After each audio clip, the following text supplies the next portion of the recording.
Hi, I am Patty Ford, and this is part 3 of 3 on maintaining, starting, and improving. So improving is going to suggest that you are changing something. So changing something, oh my gosh, is so hard. It's so uncomfortable. It's the anecdote of comfort.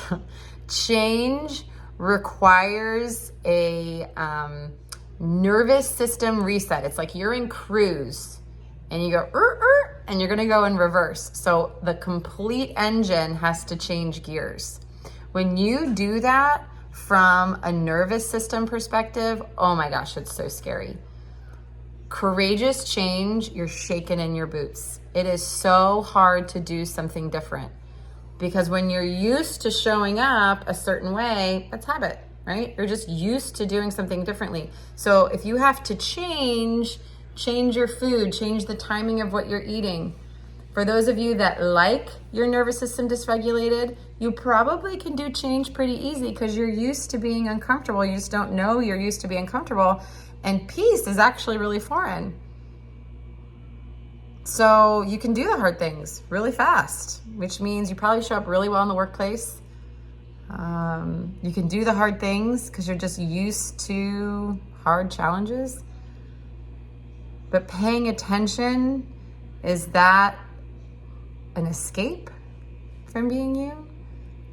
Are you improving because you have to? Are you improving because you want to? So when you improve from fear, you have to do it. You need to do it. You should do it. If you're improving from love and kindness, you get to, you want to, and you choose to. So how many of you want to change your health?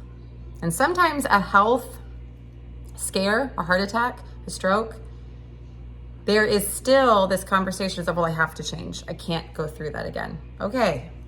And I want to honor that fear. The energy will shift if you want to change. And so that life-altering, facing death event is so scary that you have to change. But you want to be very careful and very aware about your nervous system, because if it's coming from that fear, a lot of your efforts will be fear-based. And there's going to be a lot of obligation, which sucks the joy right out of the room. And I see that in a lot of chronic illness where they have to change, they have to get out of pain because it's horrible. But you actually want to. You want to stop chasing relief and start finding peace. And those are very, very different. So improving requires capacity. True improvement, true transformation requires capacity to feel safe, tolerating the discomfort of change. And this is where I work with a lot of people on weight loss. Do you have capacity to withstand some discomfort? Because change is hard. Change is so uncomfortable. Sometimes we don't, and that is okay. Sometimes we don't have capacity.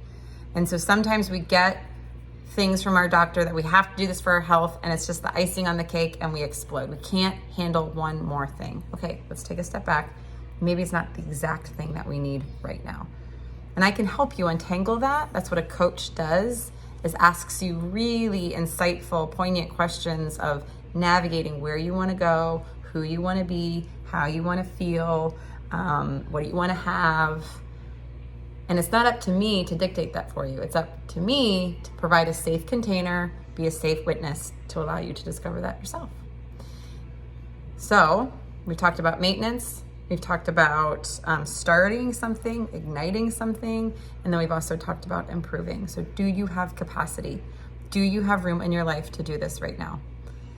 And that's also a reality check, because sometimes we say, you know what? That's not what I need to be doing right now.